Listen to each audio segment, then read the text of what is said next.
ठीक है. So, Jai Hind friends, I'm Anuj and I hope you all are doing well. Today I'm going to discuss the DPSP, Directive Principles of State Policy. As we know that हमने last class में DPSP के पहले हमने fundamental rights को discuss किया था. Students, आपको पता है हमने FR को डिस्कस कर लिया है, यानी फंडामेंटल राइट्स हमारे हो चुके हैं. और आपको जैसा कि पता है कि फंडामेंटल राइट्स को हम लोग डिफाइन करते हैं आर्टिकल जो है आपका 12 से लेकर के 35 तक.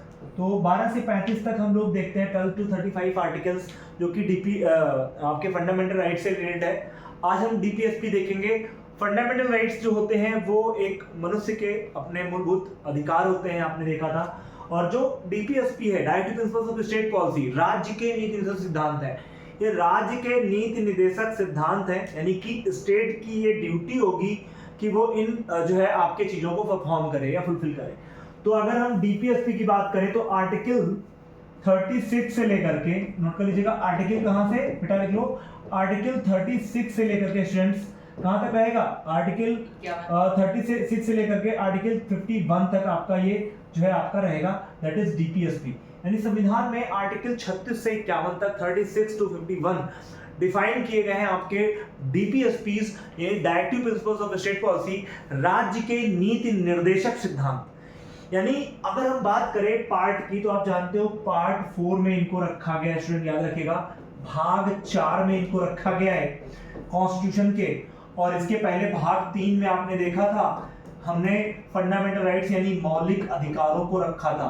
तो मौलिक अधिकारों को हमने कहां से कहां तक देखा था, भाग 3 में देखा था. और पार्ट 4 में हम लोग किसको देखते हैं स्टूडेंट, याद रखिएगा, पार्ट 4 में हम लोग DPSP, directive principles of state policy देखेंगे. अभी इवन हम अंतर भी देखेंगे कि फंडामेंटल राइट्स में DPSP में क्या डिफरेंसेस होते हैं, DPSP और फंडामेंटल राइट्स और आपके फंडामेंटल ड्यूटीज में क्या डिफरेंसेस होते हैं, क्या सिमिलरिटीज होती हैं, उन सब पॉइंट्स को अपन डिस्कस करेंगे. But students, here firstly we should understand कि व्हाट इज द कॉन्स्टिट्यूशनल, इसका क्या जो है इसकी रिकॉग्निशन, इसकी लोकेशन क्या है. तो आप याद रखिएगा पार्ट 4 में रखा गया है. और आर्टिकल 36 से 51 तक हम केवल क्या करेंगे, DPSP को पढ़ने वाले हैं. इंस्पायर्ड बाय, कहां से इनको हमने लिया है, किस कॉन्स्टिट्यूशन से गेन किया है, तो आयरलैंड के कॉन्स्टिट्यूशन से हमने इनको गेन किया है. याद रखिएगा, DPSP taken from the Ireland country से हमने सीधा उठाया है, वहां से इंस्पायर्ड है. रिसोर्स के रूप में मैंने आपको बताया था फंडामेंटल राइट जो होते हैं वो USA से लिए गए हैं, USA कॉन्स्टिट्यूशन से मोटिवेटेड है, इंस्पायर्ड है. उसी प्रकार से आयरलैंड से आपके जो है DPSP यानी directive principles of state policy क्या है आपके, इंस्पायर्ड है. यहाँ तक बात क्लियर है कि नहीं, बताओ. अब कोई भी चीज जो कॉन्स्टिट्यूशन में रखी गई उसका अपना कोई ऑब्जेक्टिव होता है बेटा. तो what is the objective of DPSP. जैसे फंडामेंटल राइट क्या थे, उनका एक ऑब्जेक्टिव था. क्या ऑब्जेक्टिव था फंडामेंटल राइट का, आपने देखा था कि एक मूलभूत अधिकार है मनुष्यों के, और वो मनुष्य को मिलेंगे क्योंकि जब मनुष्य बॉन्ड लेता है या फिर जो ह्यूमन बीइंग बॉन्ड लेता है तब से लेकर के एक उसके मूलभूत अधिकार है, फंडामेंटल राइट्स हैं, वो अपने उनके उद्देश्य होते हैं. और जो सुप्रीम कोर्ट है वो गार्जियन के रूप में काम करता है, फंडामेंटल राइट्स को सेव करता है, प्रोटेक्ट करता है, और वो आपके मनुष्यों को प्रोटेक्ट करते हैं, सेव करता है. इस तरीके से DPSP की बात करें तो आप जानते हो ये बेसिकली क्या है, फंडामेंटल राइट जो थे वो नेचुरल राइट्स थे, और ये आपके स्टेट की ड्यूटी है, that is the duty of the state, not fundamental right. These are the duty of the state. State इनको फुलफिल करेगा. और ये नॉन जस्टेबल होते हैं, कोर्ट में जस्टेबल नहीं है. जैसे फंडामेंटल राइट क्या है, जस्टेबल है, दे आर जस्टेबल इन कोर्ट. यानी अगर आपके फंडामेंटल राइट्स का हनन होता है, उनका किसी तरीके से कैप्चराइजेशन होता है, या फिर उनको जो है आपका डिमोलिश किया जाता है, तो आप सुप्रीम कोर्ट जा सकते हैं. आर्टिकल 32 के तहत हमने आपको बताया था 5 रेटे जारी करता है सुप्रीम कोर्ट, और आर्टिकल 226 के तहत आप जा सकते हो हाई कोर्ट में. तो वहां पर आपको आपके अगर फंडामेंटल राइट्स का हनन होता है तो आप कोर्ट जा सकते हो. बट यहाँ पे DPSP को अगर राज्य फुलफिल नहीं करता है तो आप कोर्ट नहीं जा सकते. यानी अगर हम देखें DPSP जो है वो स्टेट की ड्यूटी है, ना कि कंपल्सन. लेकिन फंडामेंटल राइट जो है वो क्या है, कंपल्सन है. ऐसे FD जब बात करते हैं फंडामेंटल ड्यूटीज की, जो 11 ड्यूटीज हैं वो मनुष्य के क्या है, आपके ड्यूटीज हैं, ना कि स्टेट के. तो वहां पे मनुष्य उन चीजों को परफॉर्म करता है, यानी कि जो मैन है, ह्यूमन बीइंग है, वो फंडामेंटल ड्यूटीज को परफॉर्म करते हैं, उनको जो है फॉलो अप करते हैं. वो भी नॉन जस्टिबल होते हैं, कोर्ट नहीं जा सकते. अगर कोई फंडामेंटल ड्यूटी को फॉलो नहीं करता है तो आप कोर्ट नहीं जा सकते. यानी कि कहीं ना कहीं अगर देखें तो वो नॉन जस्टिबल में आ जाते हैं. but fundamental rights are adjustable. They are adjustable, but these DPSPs are not adjustable. जैसे मान लीजिए मनरेगा है, तो मनरेगा ये स्टेट गवर्नमेंट की ड्यूटी होगी कि वो मनरेगा लेकर के आएगा, 100 दिन का काम देगा। अभी मनरेगा को तो चेंज कर दिया, जी राम जी बिल कर दिया, जी राम जी आपका हो चुका है। तो मान लीजिए जी राम जी है, तो अभी तो 125 दिन कहा जा रहा है, पहले 100 दिन का था रोजगार। तो अगर ये जो रोजगार देने का कॉन्सेप्ट है स्टूडेंट, तो ये गवर्नमेंट की ड्यूटी है स्टेट की कि वो प्रोवाइड करेगा, हर व्यक्ति को अपना उनका रोजगार प्रोवाइड करेगा। लेकिन अगर वो नहीं कर रहा है तो आप इसको लेकर के जस्टेबल नहीं है कोर्ट में, इसलिए आप कोर्ट नहीं जा सकते। ठीक है, ये बात आपको समझनी पड़ेगी, डीपीएसपी को समझना है। तो ये हर प्रकार से अगर हम देखें तो आपको पता है कि जो फंडामेंटल राइट्स हैं, जब फंडामेंटल राइट्स बन रहे थे स्टूडेंट्स, तो बनाने के लिए कोई ना कोई कमेटी बनी थी। मैंने बताया था फंडामेंटल राइट्स के लिए जो कमेटी बनी थी वो थी सरदार वल्लभ भाई पटेल कमेटी। तो इस तरीके से यहाँ पर जब डीपीएसपी के फॉर्मेशन की बात हुई तो यहाँ पे एक महोदय थे जिनका नाम था सर तेग बहादुर सप्रू। उनको लो, इनका नाम था सर तेग बहादुर सप्रू। तो इसके लिए आपके एग्जाम में अगर पूछ ले तो सप्रू कमेटी, अगर पूछ ले कि सप्रू कमेटी जो है किससे रिलेटेड है, तो Sapru committee related to the DPSP, directive principles of state policy. तो डीपीएसपी से संबंधित है क्या, सप्रू कमेटी। तो तेग बहादुर सप्रू कमेटी की रिकमेंडेशन से फंडामेंटल डीपीएसपी को कॉन्स्टिट्यूशन में लाया गया। जैसे डीपीएसपी को लाने के लिए जो है सरदार वल्लभ भाई पटेल कमेटी आई थी, ऐसे ही स्टूडेंट्स सरदार वल्लभ भाई पटेल कमेटी तो फंडामेंटल राइट से संबंधित है। अगर क्वेश्चन पूछ ले कि DPSP are related to, then the right answer is DPSP directly proportional to या डायरेक्टली कनेक्टेड विद दी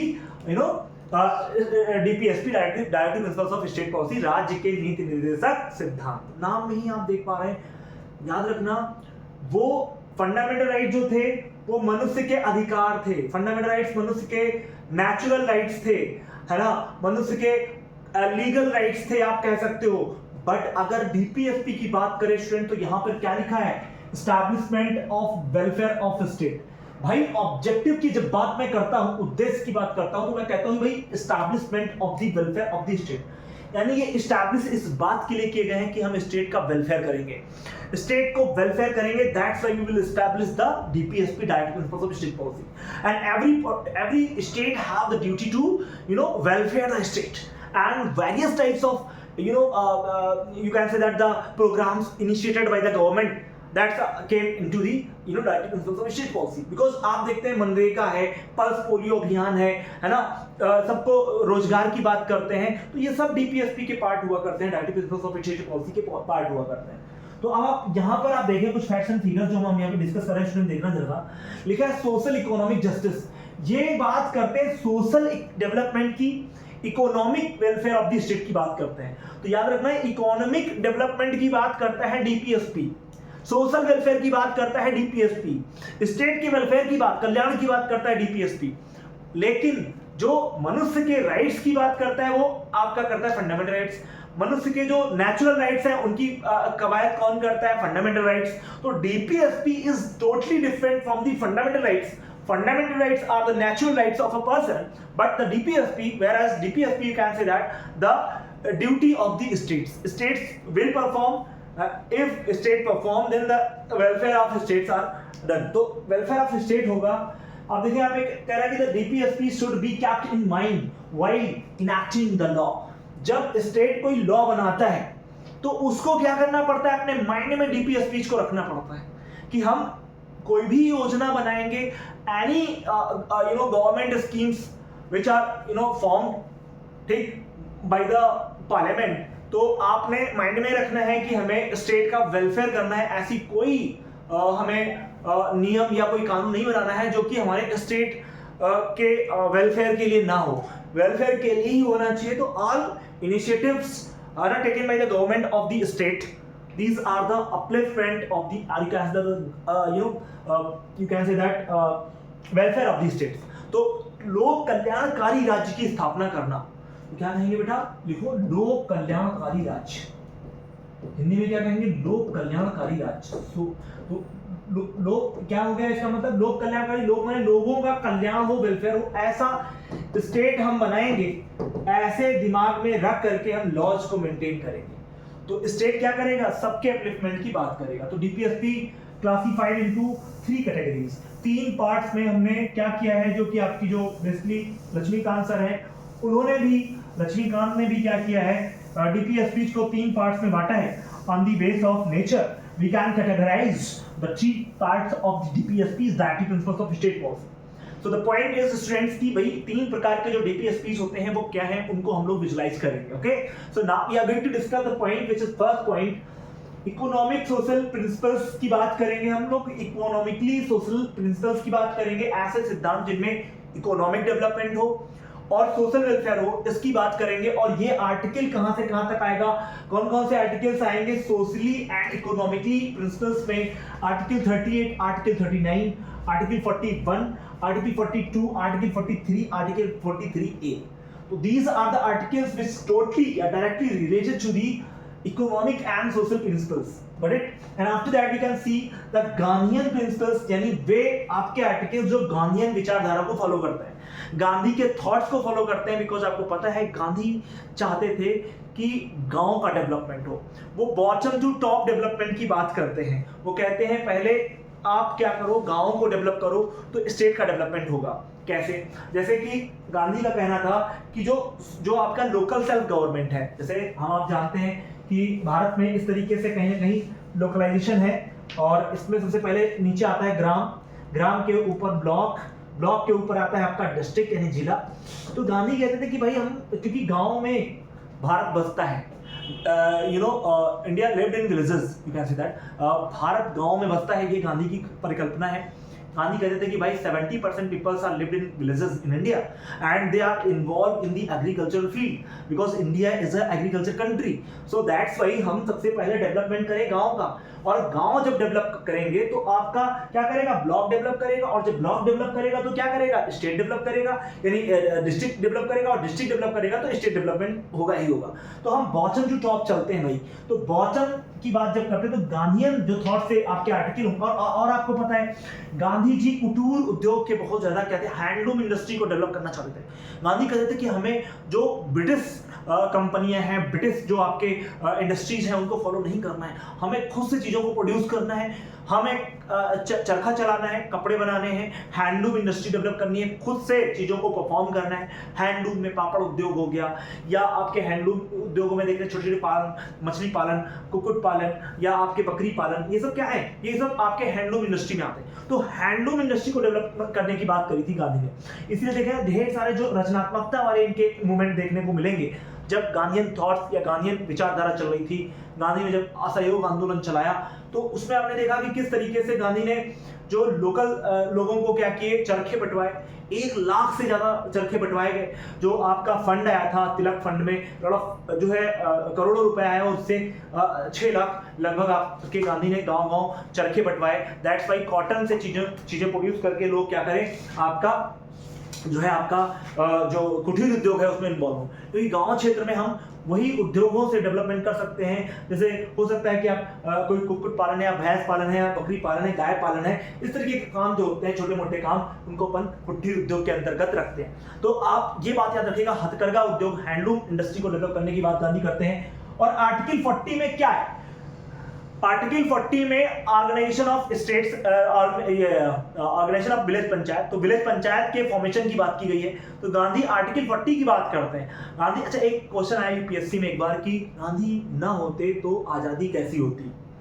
तो आप ये क्वेश्चन अगर मेंस का लिखना चाहते हो कि भाई if Gandhi is not there तो आजादी, जो आपकी आजादी है कैसी होती, या फिर अगर गांधी जिंदा होते तो कॉन्स्टिट्यूशन कैसा होता। तो आपको पता है डीपीएसपी को जो है डीपीएसपी में हमने जो है क्या किया, किसको डाला, आर्टिकल 40 को डाला, जिसमें हम स्टेट की विलेज पंचायत की बात करते हैं। अगर गांधी होते तो ये पहले ही फंडामेंटल राइट्स में डाल दिया गया होता। तो ये आप समझिए कि डीपीएसपी, और बाद में आप देखेंगे कॉन्स्टिट्यूशन में संशोधन होता है, और 73rd कॉन्स्टिट्यूशनल अमेंडमेंट होता है, जो कि 1992-1993 के बीच में, और उसके तहत विलेज पंचायत की बात की गई। और आप देखते हैं पार्ट 9A और 9 ऐसे करके 9 करके आप देखते हैं, तो वहाँ पे शेड्यूल 11 देखते हैं और 12 जो अलग जो अर्बन पंचायत और विलेज पंचायत से जोड़ी गई। तो ये जो आप देख पा रहे हैं ये एकदम डिफरेंट होता, आपको ये बात समझ में आनी चाहिए।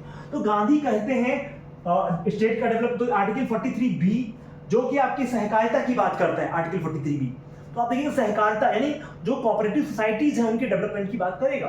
Article 46, article 47 and article 48। Article 48 क्या कहता है? Protection of the monuments, protection of the environment के प्रोटेक्शन की बात करेगा आर्टिकल 48A। आर्टिकल 48 में क्या है? आपके जल जंगल जो भी है उनको प्रोटेक्ट करने की बात करेंगे। आर्टिकल 47 में आप देखेंगे गांधी दुधारू जो गाय है उनको न मारने की बात करते हैं और कहते हैं कि जो लिकर है वो उसका प्रोहिबिशन होना चाहिए। तो गांधी जिन जिन विचारधाराओं को नशे मुक्ति भारत की बात करते हैं, तो यहाँ पे वे आर्टिकल हैं जो कि रिलेटेड होंगे विलेज से, जो कि रिलेटेड होंगे आपके गांधी थॉट से। That's kept in article 40, article 43B, article 46, article 47 and article 48। So now liberal principles, यानी liberal principles ऐसे principles, ऐसे आर्टिकल जो लिबरलिज्म को फॉलो करता है, लिबर्टी को बढ़ाने की बात करते हैं, लिबरल है, उदारवादी विचारधारा को फॉलो करते हैं। इसके अंतर्गत आप देखते हैं आर्टिकल 44 आता है जो कि यूनिफॉर्म सिविल कोड की बात करता है कि ऑल कंट्री में एक ही नियम कानून लगे। यूनिफॉर्म सिविल कोड अभी रिसेंट में आपने देखा, सबसे पहले दुनिया जो भारत में आपका चल रहा था वो गोवा में चल रहा था। आर्टिकल 44 अभी रिसेंट में लागू किया उत्तराखंड ने।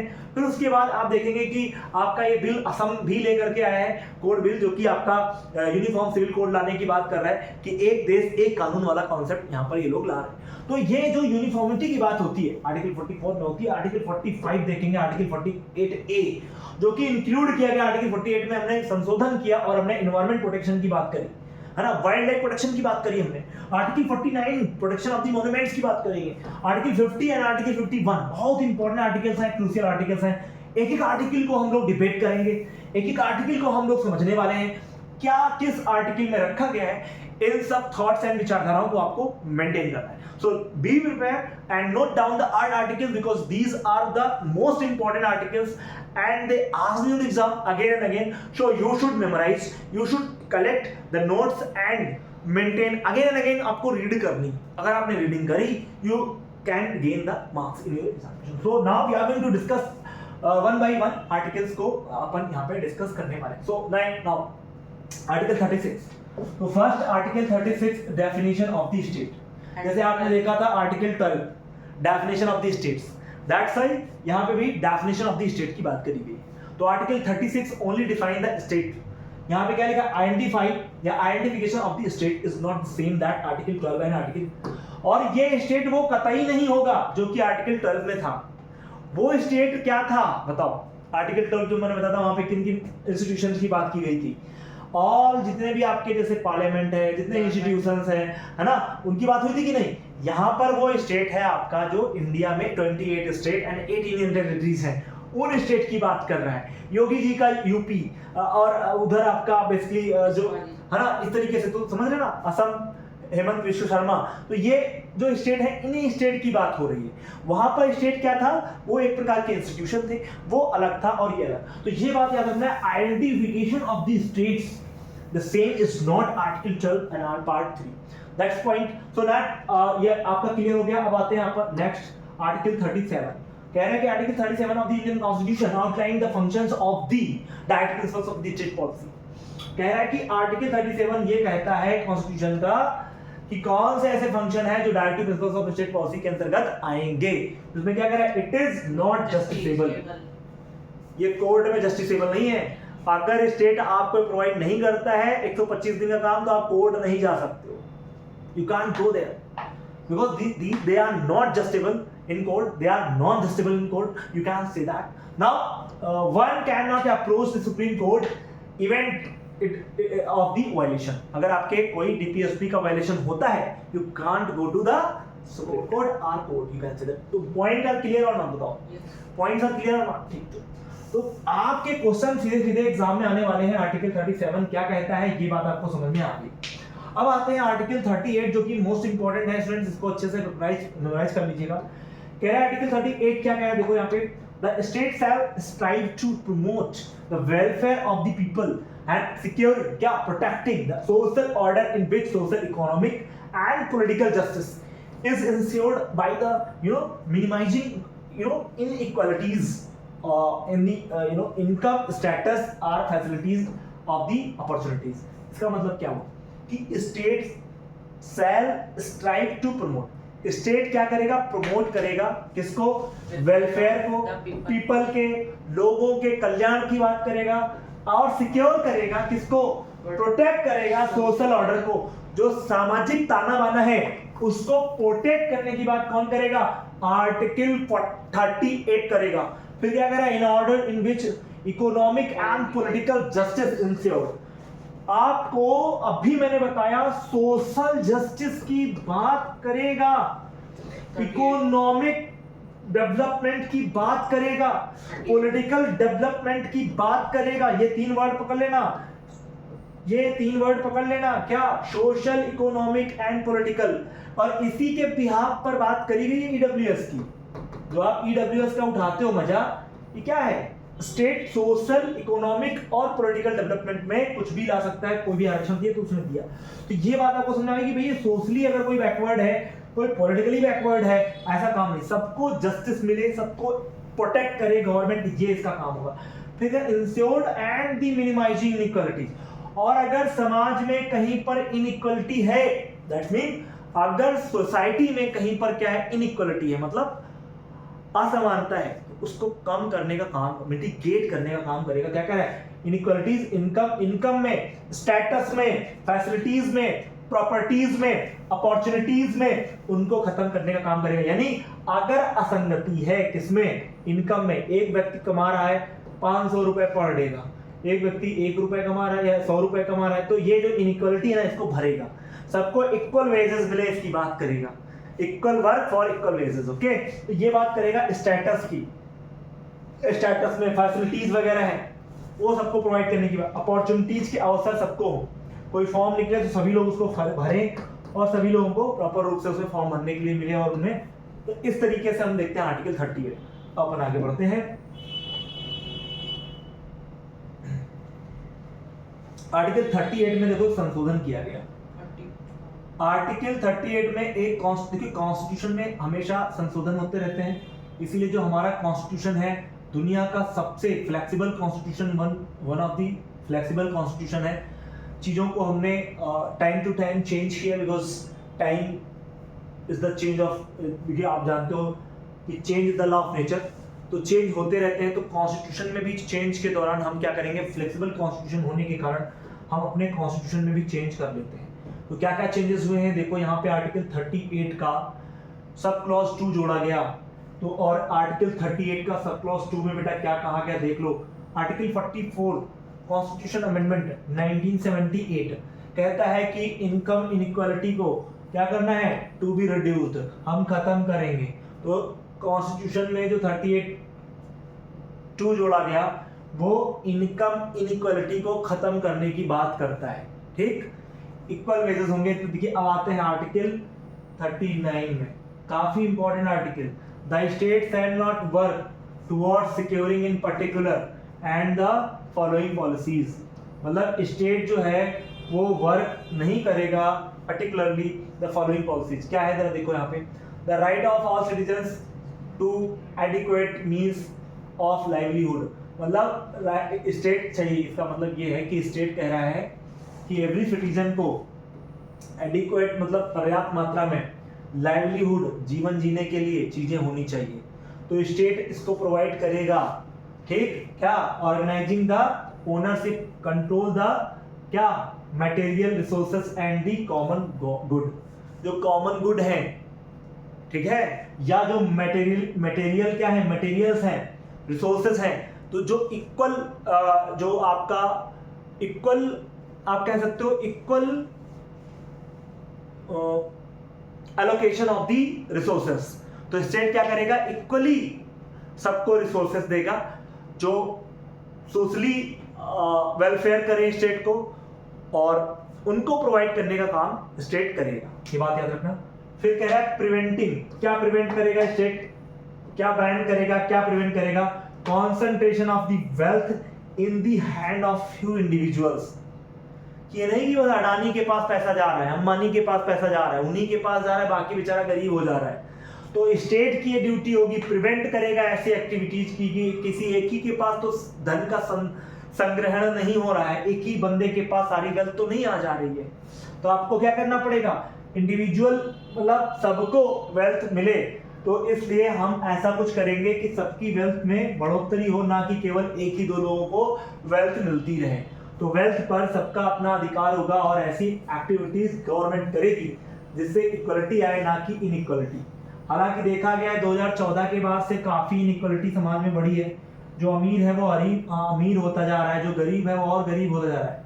उसके बहुत सारे कॉज हैं और वो cause, one of the most important cause that is the state ऐसी एक्टिविटीज करता है, स्टेट ऐसे मटेरियल का या रिसोर्सेज का एलोकेशन कर देता है कि बेलाडीला हिल्स में अडानी को 500 करोड़ में 5000 करोड़ की चीजें मिल जाती हैं। तो अलग की बात है, बेलाडीला हिल्स में वो अपना खुदाई कर लेते हैं मुफ्त का, वहां से आयरन निकाल लेते हैं। तो स्टेट की जो वेल्थ है, स्टेट का जो टैक्स है, उसका वो मिसयूज ना करे, ऐसी बात करी जाती है।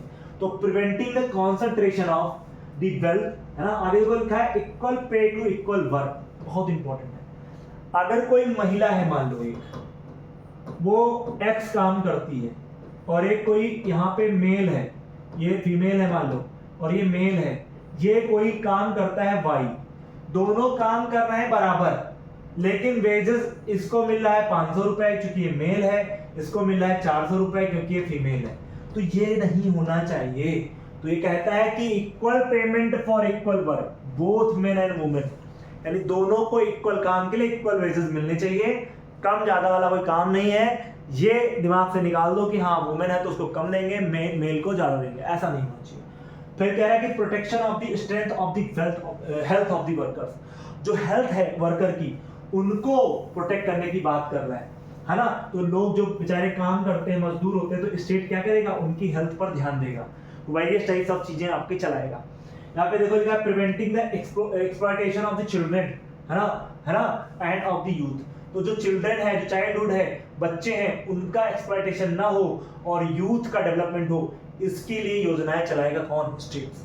ठीक, ये बात समझना। फिर आर्टिकल 39A में आते हैं, काफी इंपॉर्टेंट है। अभी हमने 38 पढ़ा था, अब 39 में हमने पढ़ा था, 39 में ही हमने कॉन्स्टिट्यूशन अमेंडमेंट किए हैं, उनको हम पढ़ने जा रहे हैं। तो 39 में क्या था समझ में आ गया, बहुत सारी चीजें हैं, याद रखना, देख लो। राइट टू, देखिए पहली बात ये कहता क्या है, state shall work toward the securing particular and the following policies. कौन कौन सी चीजों को फॉलो करेगा, the right to all citizens adequate means and livelihood, organising the ownership of control जो material resources for the common good and preventing the concentration of the wealth of the hands of the few individuals, equal pay to equal work for the both men and women, protection of the strength of the health of the workers and preventing the exploitation of the childhood and the children of the youth। तो ये बात करी गई। अब इसमें देखिए constitution संविधान में संशोधन हुआ, आर्टिकल जो है 39A जोड़ा गया, और आर्टिकल 39A में क्या कहा जाता है उसको हम लोग यहाँ पर देख लेते हैं। तो यहाँ पर आप देख रहे हैं, कह रहे हैं कि इक्वल फ्री लीगल एड। मान लो आपने कोई गुनाह किया, आपको सजा हुई, मिस्टर एक्स मान लीजिए हैं, इन्होंने गुनाह किया, इनको सजा मिली। अब इनके ये मिस्टर वाई हैं, इन्होंने भी गुनाह किया, लेकिन इनका गुनाह कम था, लेकिन इनको ज्यादा सजा मिल गई, इनका ज्यादा था, इनको कम मिली। अब ये चाहते हैं हम वकील करें और अपना पक्ष रखें कोर्ट के सामने, और इनके पास पैसा है नहीं, तो इनको लीगल एड मिलना है जो वकील के द्वारा, वो नहीं ले पाएंगे पैसे दे करके।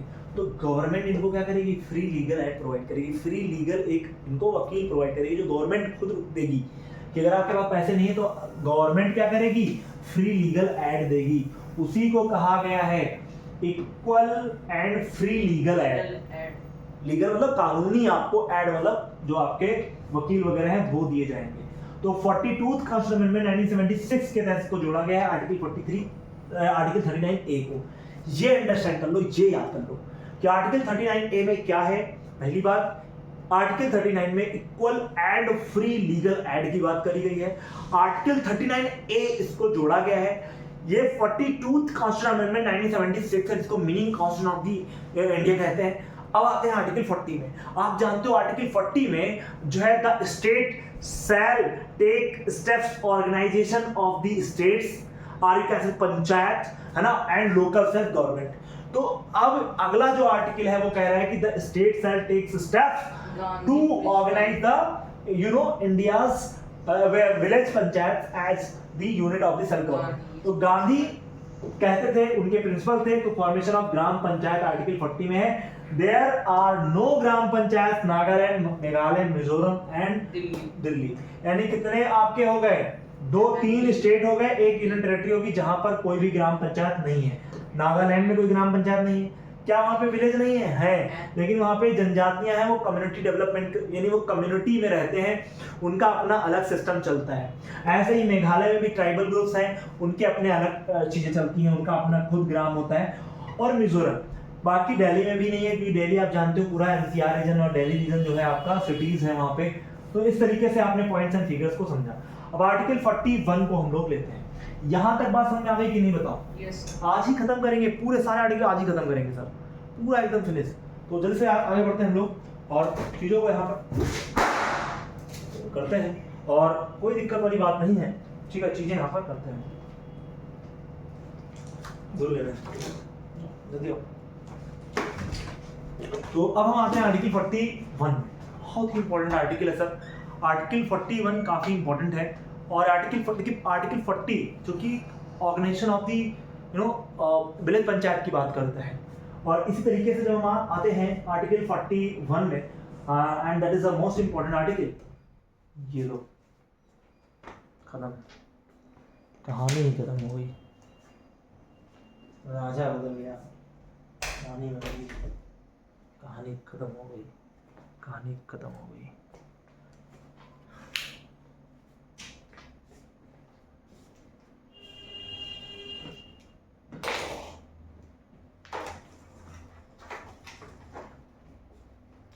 राजा